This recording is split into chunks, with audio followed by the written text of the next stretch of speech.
صل على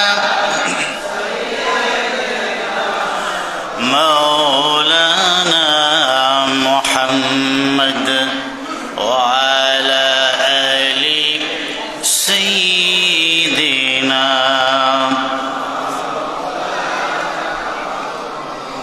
محبت پڑے اللهم صل على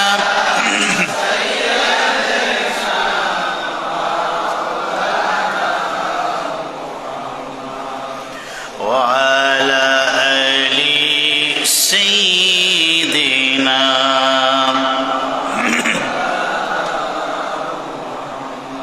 পড়লে দরুদ নবীজির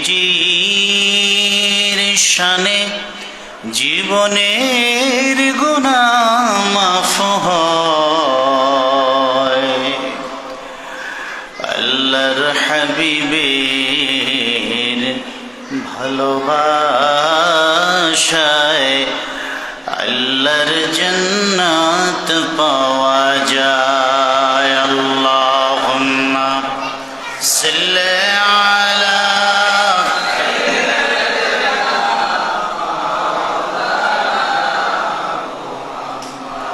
وعلى آل سيدنا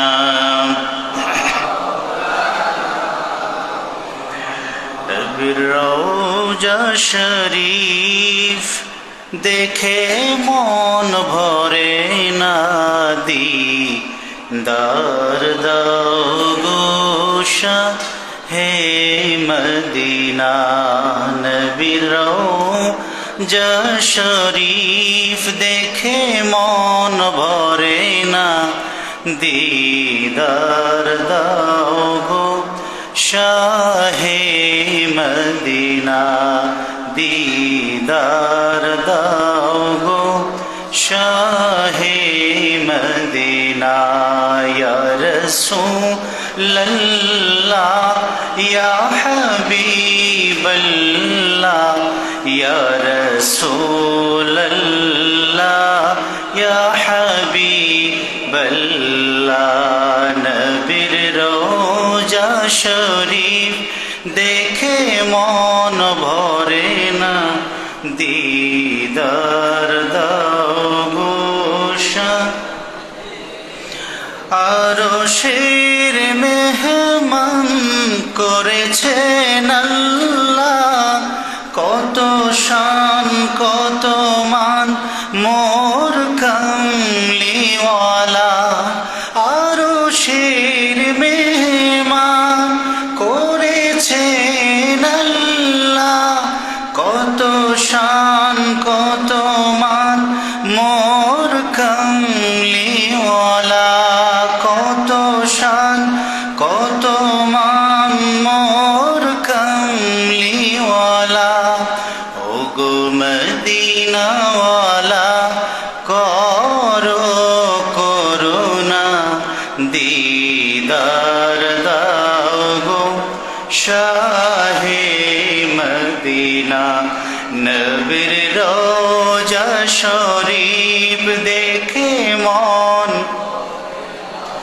নবীর রওজা শরীফ দেখে মন ভরে না দিদার দাও গো শাহে মদিনা দিদার দাও গো শাহে মদিনা ইয়া রাসূলুল্লাহ ইয়া হাবিবাল্লাহ ইয়া রাসূলুল্লাহ ইয়া হাবিবাল্লাহ আল্লাহুম্মা সাল্লি আলা সাইয়্যিদিনা মাওলানা ওয়া আলা আলি সাইয়্যিদিনা মাওলানা লা ইলাহা লা ইলাহা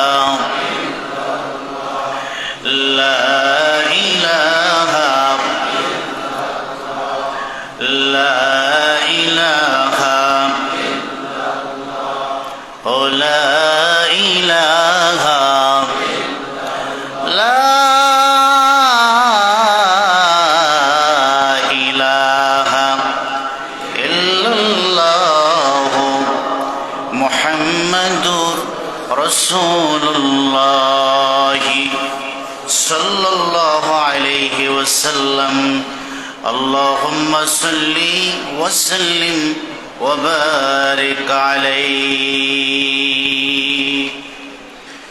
মহান আল্লাহ রাব্বুল আলামিনের দরবারে প্রাণ খুলে শুকর আদায় করছি যে মনিব আমাদেরকে তৌফিক ভিক্ষা এনায়েত করেছেন পবিত্র রবিউল আউয়াল মাসের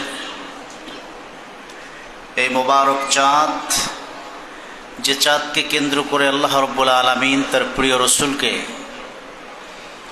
মানবতার মুক্তির লক্ষণে মুক্তির উদ্দেশ্য করে মানবতার মুক্তির এবং কল্যাণের জন্য তার প্রিয় রসুলকে এই মোবারক মাসে পৃথিবীতে প্রেরণ করেছেন। বরকতময় এই মাসকে কেন্দ্র করে রবিউল আউয়ালের আজকে 2 তারিখ পবিত্র জুমাবারে আমরা উপস্থিত হতে পেরেছি। যে মহান মনিব আমাদেরকে এই সুযোগটুকু দান করেছেন তার আলিশান দরবারে অবনত চিত্তে কালেমত শুকর আদায় করছি। জবানের জড়তা দূর করে মালিকের প্রতি খুশি হয়ে সকলে জবান খুলে একবার পড়ছি আলহামদুলিল্লাহ। আমরা আরো পড়ছি রব্বানা লাকাল হামদ হামদান কাসীরান তাইয়িবান মুবারাকান ফীহি ইয়া রাব্বি লাকাল হামদু ওয়া লাকাশ শুকরু কামা ইয়ানবাগি লিজালালি ওয়াজহিকা ওয়া আযীমি সুলতানিকা। লাখো কোটি তার চেয়ে অনেক অনেক গুণ বেশি দরুদ আর সালাম আল্লাহর সৃষ্টির প্রধান আকর্ষণ সমস্ত নবীগুলোর মাথার তাজ নবিয়ুল আম্বিয়া ওয়াল মুরসালিন রাহমাতুল লিল আলামিন নবিয়ুল আকরাম ফখরুল আলম নূরে মুজাসসাম নূরুন আলা নূর নবীনা হাবিবিনা আমাদের প্রিয় নবীজি মুহাম্মদুর রাসূলুল্লাহ সাল্লাল্লাহু তাআলা আলাইহি সাল্লাতু ওয়াস সালামের মুবারক কদম মদিনার মুনাওয়ারার পানে আল্লাহ জাল্লা যিকরু আম্মান আওয়ালো যে প্রিয় রসুলকে মানবতার মুক্তির কল্যাণে আজ থেকে প্রায় ১৫০০ বছর পূর্বে মা আমেনার জীর্ণ কুটিরকে আলোকিত করে মক্কাল মুকাররমায় প্রেরণ করেছে। বিনা দরখাস্তে আমরা আখিরি নবীর মর্যাদাপূর্ণ উম্মত হওয়ার সৌভাগ্য লাভ করেছি। আল্লাহ রাব্বুল আলামিনের দরবারে গুনাহগার উম্মত হিসাবে আমাদের প্রার্থনা, আল্লাহ যেন কিয়ামতের মুসিবতের ময়দানে প্রিয় নবীজির শাফাআতের মহান নিয়ামত প্রত্যেকটি গুনাহগার উম্মতের ভাগ্যে আল্লাহ তাআলা লিখে দেন। আমরা পড়ছি আমিন। পবিত্র রবিউল আউয়াল মাস মুমিন মুসলমানের হৃদয়ে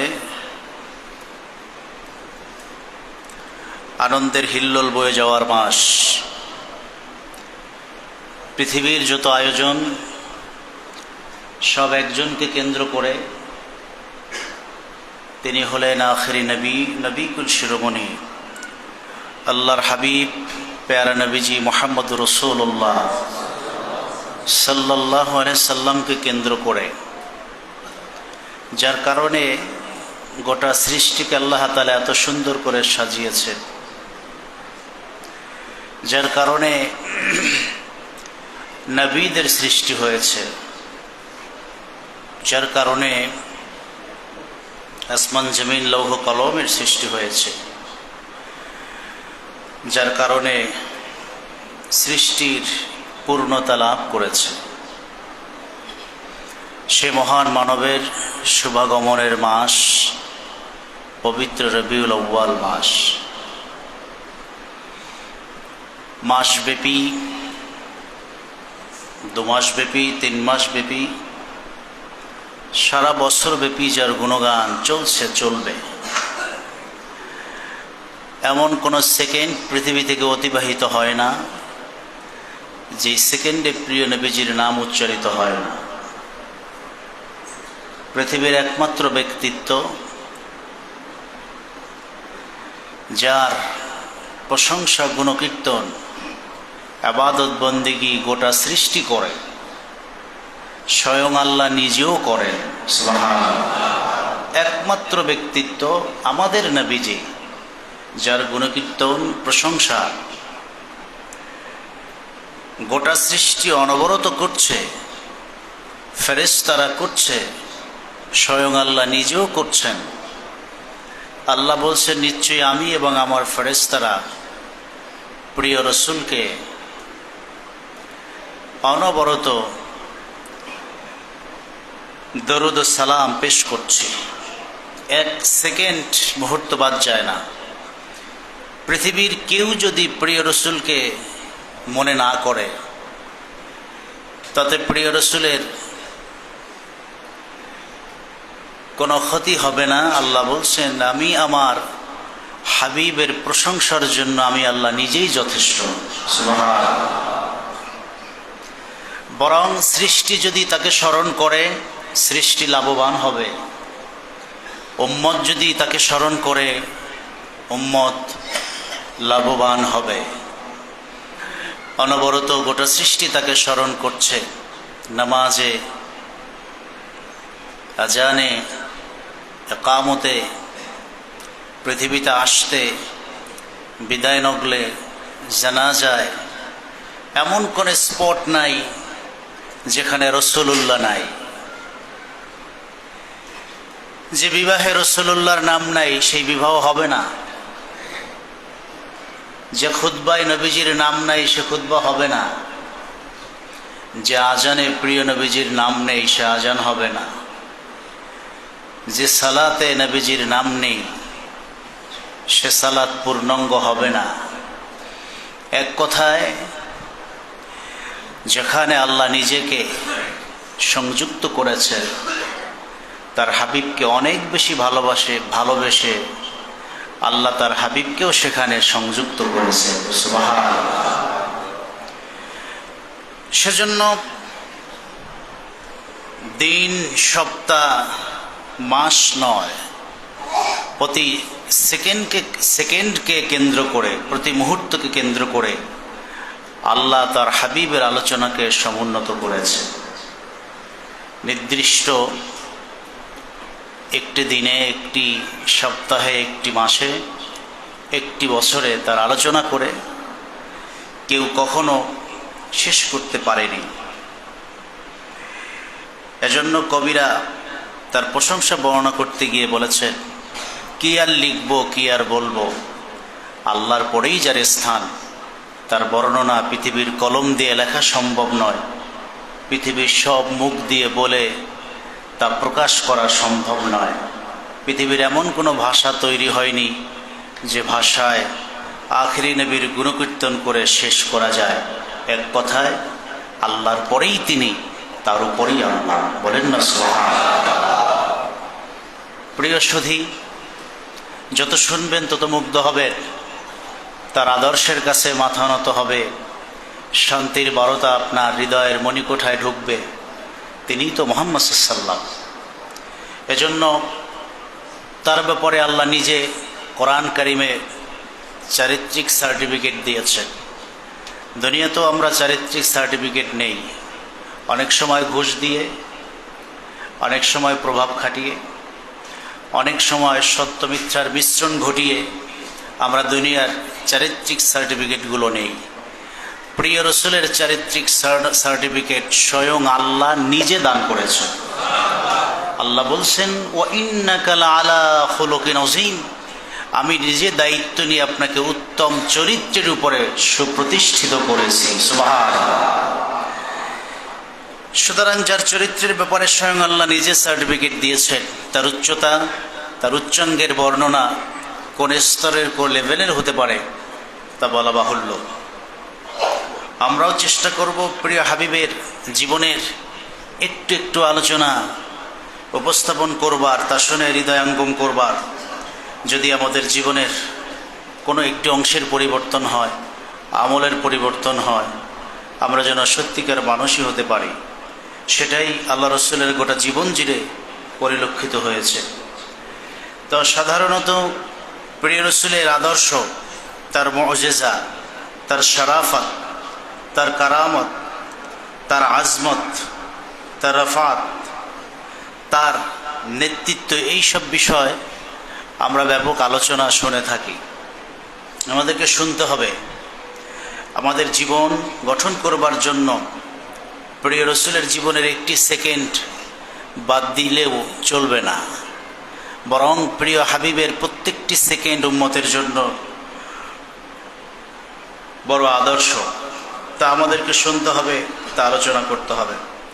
তবে এ মাসে যেমন প্রিয় রসুলের আগমন মোবারক হয়েছে আমরা অনেকেই জানি, আবার এ মাসেই প্রিয় নবী এ পৃথিবী থেকে, ধরাধাম থেকে পর্দার অন্তরালে অবস্থান করেছে।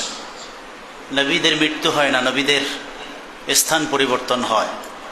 দুনিয়াতে যে হালাতে ছিলেন, মৃত্যুর পরেও সে হালাতে আছেন, তারা সশরীরে আছেন। এমনকি একটি পশম মোবারকের ক্ষতি করবার ক্ষমতা আল্লাহ তাআলা কবরের মাটিকে দেন নাই, বরং অক্ষত অবস্থায় সশরীরে শুনছেন, বলছেন, সালাত আদায় করছেন, তাসবিহ পাঠ করছেন, আল্লাহর পক্ষ থেকে রিজিক ভক্ষণ করছেন। সুবহানাল্লাহ।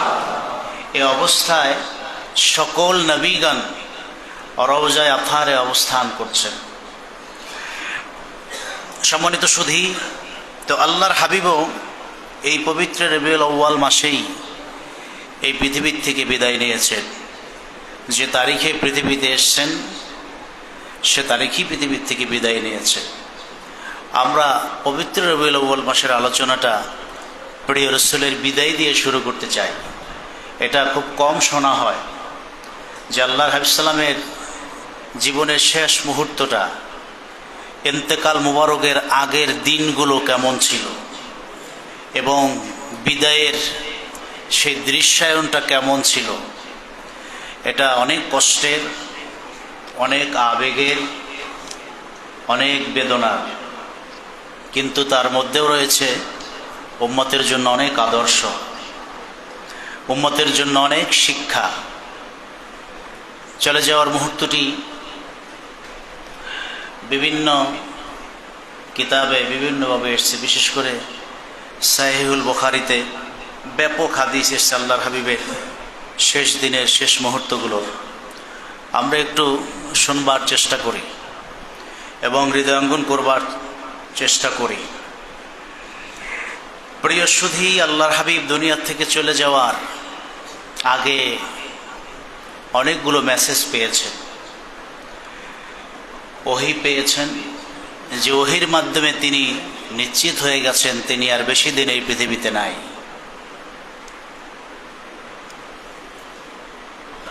তার প্রথমটি প্রকাশ পেয়েছে 10ম হিজরির বিদায় হজের ভাষণে। প্রায়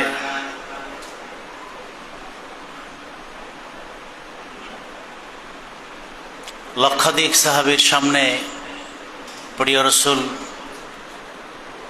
বিদায় হজের ভাষণ দিয়েছেন, যেটা ইসলামের ইতিহাস তো বটেই, পৃথিবীর ইতিহাসে শ্রেষ্ঠ ভাষণে পরিণত হয়েছে, যেখানে তিনি গোটা পৃথিবীর সব মানুষকে মানুষ হিসেবে দেখেছেন। কাউকে ধনী হিসেবে দেখেন নাই, সাদা এবং কালোর পার্থক্য করেন নাই, এবং জুলুমের ব্যাপারে কঠোর বাণী দিয়ে গেছেন। যে ভাষণকে পৃথিবীর সব ধর্মমতের মানুষ গ্রহণ করেছে হাসি মুখে, এবং পৃথিবীর ইতিহাসবেত্তারা এটাকে ঐতিহাসিক ভাষণ বলেছে। পৃথিবীর দুটি ভাষণ যদি এক জায়গায় করা হয়, তার মধ্যে প্রিয় রসুলের বিদায় হজের ভাষণটি 1 নম্বরে। সুবহানাল্লাহ। মানুষের মর্যাদা দিতে গিয়ে প্রিয় রসুল বলেন, একজন গোলামের, হাবশি গোলাম, চেহারা নাই, সুরাত নাই, ধন নাই, দৌলত নাই, বাড়ি নাই, ঘর নাই, এমন একজন মানুষের কাঁধেও যদি নেতৃত্ব যায়, আর সে যদি তাকওয়া, পরেজগারি, সততা দিয়ে নিজেকে মেলে ধরতে পারে, তোমরা সবাই তাকে আনুগত্য করবে।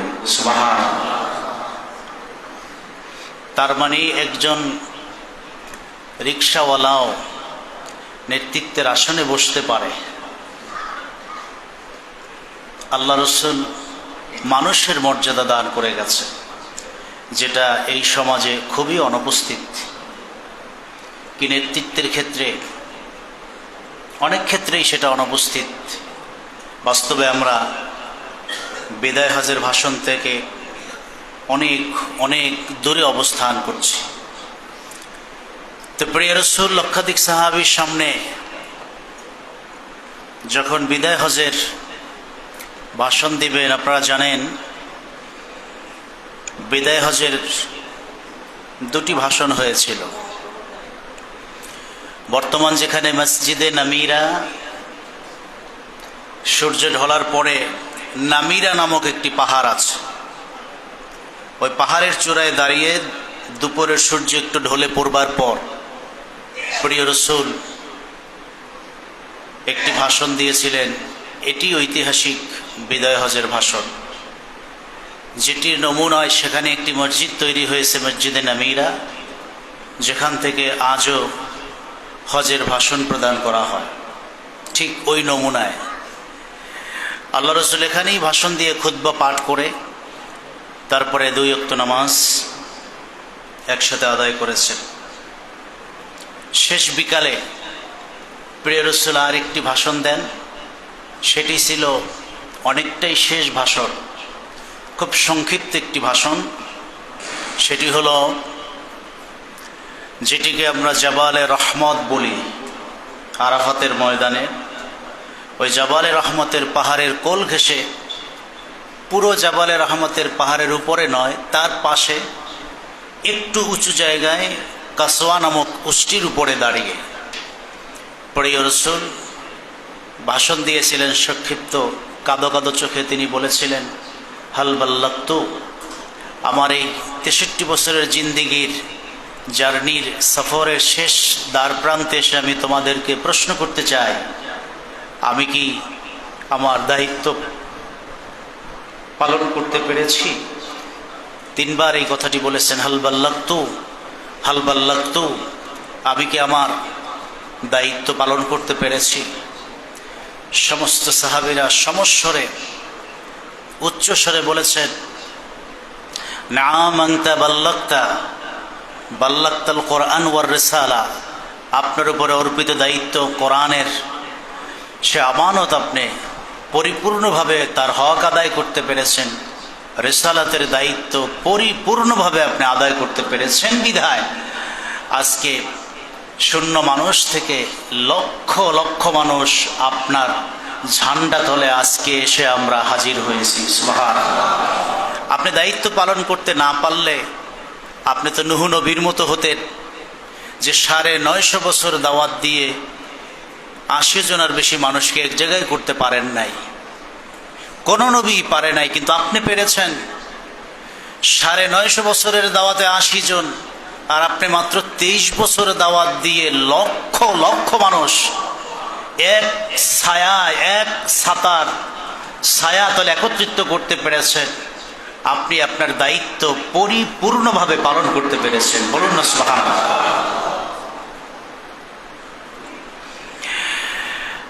আল্লাহর হাবিব চোখের পানি ছেড়ে দিয়ে কাঁদলেন, আর আল্লাহর কাছে বললেন, আল্লাহ, আজকে আমার অনুচর সাহাবীদের এই কথাগুলির ব্যাপারে আপনি সাক্ষী থাকুন। জাহিলিয়াতের মতো ভেঙে গেছে, নষ্ট হয়ে গেছে, পঙ্গু হয়ে গেছে দুর্নীতি, হত্যা, লুণ্ঠন, ধর্ষণে সমাজ নিষ্পেষণ হয়ে গেছে। এমন একটা ভাঙা সমাজকে গড়বার জন্য মুহাম্মদ সাল্লাল্লাহু এতিম করে দুনিয়ার জমিনে পাঠালেন। বাবাকে হারিয়েছে জন্মের আগে, আর কিছুদিন পরেই মাকে হারিয়েছে। এতিম মুহাম্মদ সাল্লাল্লাহু আলাইহি ওয়াসাল্লাম কাফের মুশরিক বেদিনদের অত্যাচার জুলুম সহ্য করে চাচাদের নেতৃত্বে তাদের ছত্রছায়ায় তিলে তিলে বড় হয়ে পেটে পাথর বেঁধে না খেয়ে নিজের ঘর বাড়ি ছেড়ে দেশান্তরিত হয়ে মদিনা মুনাওয়ারায় উপস্থিত হয়েছে। দ্বীনের জন্য, কোরআনের জন্য, ইসলামের জন্য জীবন যায় যায় অবস্থা হয়েছে, হত্যার পরিকল্পনা হয়েছে। আয় আল্লাহ তাআলা, উহুদ প্রান্তরে দামদান শহীদ হয়েছে, পাথর মেরে রক্তের বন্যা তাইফের জমিনে বহাইয়া দেয়া হয়েছে। এত কিছু পথ পাড়ি দিয়ে আয় আল্লাহ আজকের এই ময়দানে হাজির হয়ে জানতে চেয়েছে আমি কি আমার দায়িত্ব পালন করতে পেরেছি। লক্ষাধিক সাহাবী আরাফাতের এই উন্মুক্ত ময়দানে দাঁড়িয়ে তারা সাক্ষ্য দিচ্ছে আমি রাসূলুল্লাহ দায়িত্ব পালন করতে পেরেছি। দেখবার তো কেউ নেই, তুমি আছো, তুমি সাক্ষ্য থাকো। এই সাক্ষীর বিনিময় কিয়ামতের মুসিবতের ময়দানে তোমার প্রিয় হাবিব যেন পার পেতে পারে, তোমার আযাব থেকে, তোমার শাস্তি থেকে, তোমার হুঙ্কার থেকে তোমার হাবিব যেন রক্ষা পেতে পারে। আমার সাহাবীদের কথার ব্যাপারে তুমি সাক্ষী হয়ে যাও। বলেন না সুবহানাল্লাহ। এরা সাক্ষী দিচ্ছে আমি আমার দায়িত্ব পালন করতে পেরেছি। এই যখন কান্না চোখে প্রিয় রাসূলুল্লাহ আবেদন আল্লাহ রাব্বুল আলামিনের দরবারে, রব্বুল আলামিন জিবরাইল আমিনকে নোটিস করে বললেন, জিবরাইল জাবালে রহমতের পদদেশে যাও, রাসূলুল্লাহর নূরের কদমের পাশে দাঁড়িয়ে আমার পক্ষ থেকে সাক্ষ্যর ব্যাপারে আয়াত নিয়ে হাজির হয়ে যাও।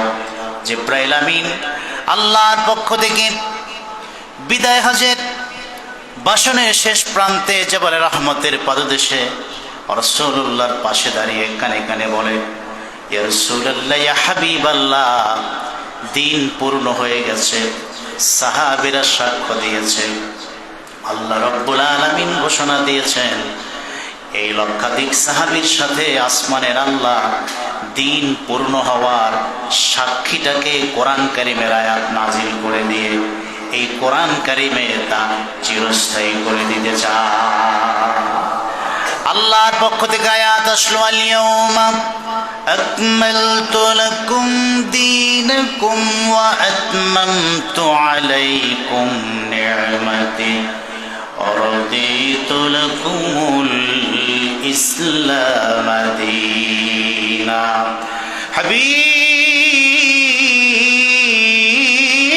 আমার, লক্ষাধিক সাহাবীরা আজকে আপনাকে সামনে নিয়ে সাক্ষ্য দিয়েছে দিন পূর্ণ হয়ে গেছে। আমি আল্লাহ আপনার উপরে খুশি হয়ে গেলাম, খুশি হয়ে ঘোষণা দিলাম, তাদের সাক্ষ্যটাকে কোরআন কারীমের আয়াত বানায় বললাম, আমি আল্লাহ আকাশ থেকে জানালাম আজকের এই দিনে আমি আল্লাহ আপনার উপরে খুশি হয়ে আপনার দাওয়াতের দিনকে পরিপূর্ণ দিন হিসেবে আমি আল্লাহর ঘোষণা দিয়ে দিলাম। সুবহানাল্লাহ। যতটুকু দায়িত্ব ছিল, আল-ইয়াওমা আকমালতু লাকুম দীনাকুম, যতটুকু দায়িত্ব ছিল আপনি তা পরিপূর্ণ পালন করেছেন, আমি আল্লাহ নিজে তার সাক্ষী দিলাম। আপনাকে আপনার দাওয়াতের ব্যাপারে আর প্রশ্ন করা হবে না। মুসাকে প্রশ্ন করা হবে, আদমকে করা হবে, ঈসাকে করা হবে, নূহকে করা হবে, আপনাকে করা হবে না। কিয়ামতে সব নবীর উম্মতেরা নবীদের ব্যাপারে অভিযোগ করবে। নূহ নবীর উম্মতকে যখন ধরা হবে, তোমরা নূহ নবীর উপর ঈমান আনো নাই কেন? তার উম্মতেরা বলবে, নূহ নবী আমাদের কাছে ঠিক মতো দাওয়াত দেয় নাই। ওই যে কিয়ামতের ময়দানে মানুষেরা প্রথম আদম নবীর কাছে যাবে, আজকে বিপদ, আপনি বাঁচান। আদম নবী বলবেন, আল্লাহ আজকে আমাকে কি প্রশ্ন করবেন, তারই তো জবাব আমার ঠিক নাই। সব নবীরা সেদিন উম্মতের প্রশ্নে জর্জরিত হয়ে যাবে। যখন নবীরা বিপদে পড়ে যাবে তখন মুহাম্মদ সাল্লাল্লাহু আলাইহি ওয়াসাল্লাম দাঁড়ায় বলবে, আল্লাহ আমি সাক্ষী দিচ্ছি আদম থেকে ঈসা সব নবীরা তাদের দাওয়াত পরিপূর্ণভাবে কওমের কাছে পৌঁছিয়েছে, নবীরা তাদের দায়িত্ব পালনে ভুল করে নাই। আমি তোমার হাবিব নবীদের পক্ষে সাক্ষী দিলাম। সুবহানাল্লাহ। রাসূলুল্লাহর সাক্ষী আল্লাহ গ্রহণ করে নবীদেরকে ছেড়ে দিবেন। কিন্তু কিয়ামতের ময়দানে একজন নবীর ব্যাপারে তার উম্মত প্রশ্ন করবে না, তিনি হলেন আখেরি নবী। কারণ দুনিয়াতে তারা বিদায় হজের ভাষণে সাক্ষী দিয়েছে যে আখেরি নবী তার দিন পরিপূর্ণভাবে আমাদের কাছে পৌঁছিয়েছে। আল্লাহ নিজে তাদের সাক্ষী কাউন্ট করে কোরআনের আয়াত নাজিল করেছেন, আল-ইয়াউমা আকমালতু লাকুম দীনাকুম, আমিও আজকে আপনার দিন পূর্ণ করে দিলাম। নিয়ামতি, আমার যত নিয়ামত আছে উম্মতকে দিব, তার ওয়াদা করলাম। রাদিতু লাকুমুল ইসলাম দীনা, আপনার কষ্টে বিনির্মিত 23 বছরের জিন্দেগির রক্তের ভেজা মসৃণ পথের উপরে যে ইসলাম প্রতিষ্ঠিত হয়েছে তাকে পূর্ণাঙ্গ দিন হিসাবে আমি আল্লাহ ঘোষণা দিলাম। সুবহানাল্লাহ। আয়াত যখন নাজিল হয়ে যায়, কয়েকজন সাহাবী কান্না করতে করতে বেহুশ হয়ে পড়ে যান। তার ভিতরে একজন হলেন আব্দুল্লাহ ইবনে আব্বাস। অমর ধমক দিয়ে বলে, আব্দুল্লাহ, বিজয়ের আয়াত নাজিল হয়েছে, আল্লাহ দিন পূর্ণ করে দিয়েছেন, ইসলামকে পূর্ণ করে দিয়েছেন, একমাত্র মনোনীত ধর্ম হিসেবে আল্লাহ ঘোষণা দিয়েছেন, খুশি হওয়ার কথা, কেন কান্নাকাটি করো? আব্দুল্লাহ ইবনে আব্বাস ওমর ইবনে আল খাত্তাবকে জড়িয়ে ধরে পাগলের মতো কান্নাকাটি করে আর বলে, আমিরুল মুমিনিন, এই আয়াত নিঃসন্দেহে বিজয়ের আয়াত, কিন্তু আয়াতের ভিতরে আর একটা ইঙ্গিত আছে। দিন যেহেতু পূর্ণ হয়ে গেছে, ইসলাম যেহেতু মনোনীত ধর্ম হয়ে গেছে, আমার মনে হয় প্রিয় রাসূল বেশি দিন আর আমাদের মাঝে থাকবেন না। তার যে দায়িত্ব তার তখন পূর্ণ হয়ে গেছে, তার চাকরির মেয়াদ শেষ হয়ে গেছে, তিনি তো এখন রিটায়ার্ডে যাবেন। এই আয়াত প্রমাণ করছে রাসূলুল্লাহ বেশি দিন আর আমাদের মাঝে নাই। আল্লাহ রাসূল আমাদেরকে ছেড়ে চলে যাবেন, আমি এটা সহ্য করতে পারছি না, এই জন্য কাঁদছি। রাসূল মুস্কি হাসি দিয়ে আব্দুল্লাহ ইবনে আব্বাসকে বুকে টেনে এনে বললেন, এই জন্যই তো তুমি কোরআনের শ্রেষ্ঠ মুফাসসির, তুমি কোরআনের উপরের অর্থটাও বোঝো, ভিতরেরটাও বোঝো। সুবহানাল্লাহ। রাসূল বললেন, ঠিকই ধরেছ, হতে পারে এটা আমার জীবনের শেষ হজ, এই মাঠে তোমাদের সাথে হয়তোবা আর দেখা হবে না। রাসূল দুনিয়ার থেকে বিদায়ের প্রথম চিঠিটা পেয়ে গেছে। এরপরে আল্লাহর হাবিব সেখান থেকে চলে আসলেন 10ই জিলহজ। তিনি চলে আসলেন শয়তানকে পাথর মারার উদ্দেশ্যে। সেখানে আল্লাহ রাসূল পাথর মারার সেই জামরার দিকে যাবেন, তার বাম দিকে উঁচু উঁচু পাহাড় আছে। প্রিয় রাসূল কষ্ট করে পাহাড়ের উপরে উঠলেন।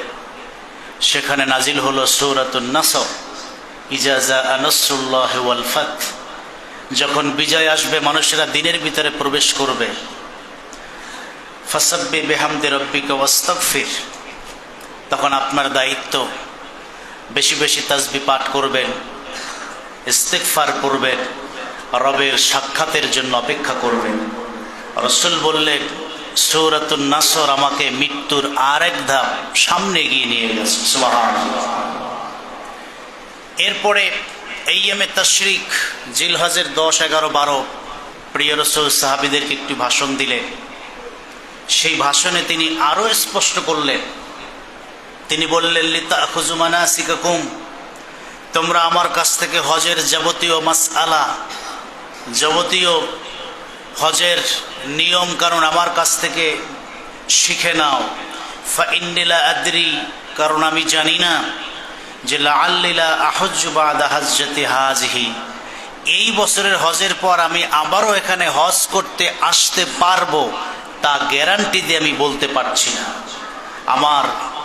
আমার খুবই মনে হয় আমি তোমাদেরকে শেষবারের মতো হজের নিয়ম কানুন বলছি। সাহাবীরা নিশ্চিত হয়ে গেলেন এটাই রাসূলুল্লাহর জীবনের শেষ হজ, এটাই রাসূলুল্লাহর জীবনের শেষ। এত সাহাবীর সম্মেলনে আল্লাহর হাবিবের শেষ হজ, এটা তারা বুঝে গিয়েছে। প্রিয় রাসূল হজ থেকে ফিরে আসার পরে যে রমজানটা পেলেন, প্রত্যেক রমজানে 10 দিন ইতিকাফ করেন, কিন্তু এইবার রমজানে 20 দিন ইতিকাফ করেছে। নবীজির জীবনের শেষ রমজান।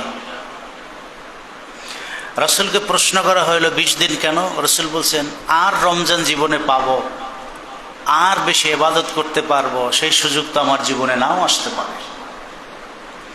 আল্লাহ রাসূল অনেকটাই বুঝে গেছেন। এইভাবে করেই একটু ভিন্ন চিত্রের মধ্য দিয়ে প্রিয় রাসূলের শেষ মুহূর্তগুলো কেটেছে। সম্মানিত সুধী, এরপরে আল্লাহ রাসূল সফর মাস,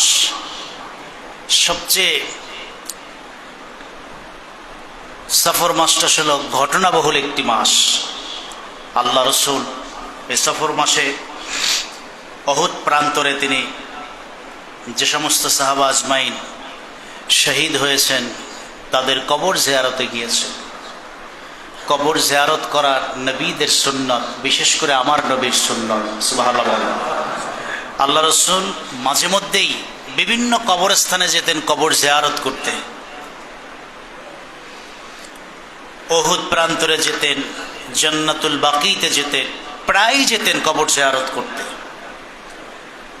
তো সফর মাসে, একাদশ হিজরির সফর মাসের শুরুতে প্রিয় রাসূল তিনি চলে গেলেন একেবারে উহুদ প্রান্তরে। সেখানে যে খুব একটি আবেগপূর্ণ মোনাজাতে আল্লাহ রাসূল 2 হাত তুললেন, যেটি মুসনাদ আহমদের 1597 নং হাদিসে রাসূলুল্লাহর সেই দোয়াটা এসছে। রাসূল দোয়ার পূর্বে একটি নসিহত করলেন তাদের জন্য যারা সাহাবা আজমাইন ছিলেন। রাসূল বলেন, ইন্নী ফারতুল লাকুম, আমি হলাম তোমাদের এই কাফেলার আমির। ওয়া আনা শাহীদুন আলাইকুম, এবং আমি হলাম তোমাদের জন্য সাক্ষী।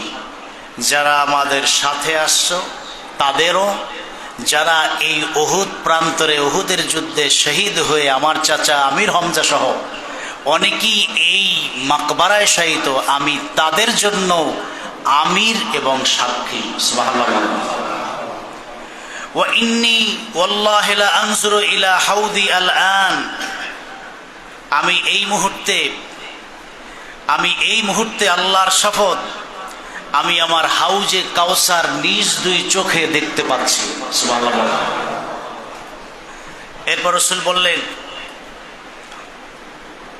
যে ওয়া ইন্নী উতিতু মাফাতিহা খাজাইনুল আরদি আও মাফাতিহাল আরদ, আমাকে গোটা পৃথিবীর ধন ভাণ্ডারের চাবি সব আমার হাতে প্রদান করা হয়েছে। যত ধন ভাণ্ডার আছে, বরকতের, খায়েরের, কল্যাণের, রিজিকের, সব কল্যাণের চাবিকাঠি আল্লাহ আমার হাতের মধ্যে দান করেছে। ওয়া ইন্নী ওয়াল্লাহি মা আখাফু আলাইকুম আন তুশরিকু বাদি, রাসূল বললেন আমার মৃত্যুর পরে তোমরা শিরিক করবে, মুশরিক হয়ে যাবে, তার ভয় আমি করি না। বরং আমি কিসের ভয় করি? ওয়ালাকিন আখাফু আলাইকুম আন তানাফাসু ফিহা, বরং আমি ভয় পাচ্ছি দুনিয়ার প্রেমে তোমরা বেশি পড়ে যাবে, আমার পরে তোমরা দিন ছেড়ে মুশরিক হবে, তার ভয় আমি এত বেশি পাই না। বরং আমি সবচেয়ে বেশি ভয় পাচ্ছি যে আমার অবর্তমানে তোমরা দুনিয়ার প্রেম, মোহাব্বত, অর্থ সম্পদ, বাড়ি গাড়ি, নারী, এসবের প্রতি তোমাদের বেশি ঝুঁকে পড়ার ব্যাপারে আমি রাসূলুল্লাহ আশঙ্কা করি। নবীজির সেই কথাগুলো সত্যিকার অর্থেই আজকে বাস্তবতায় পরিণত হচ্ছে।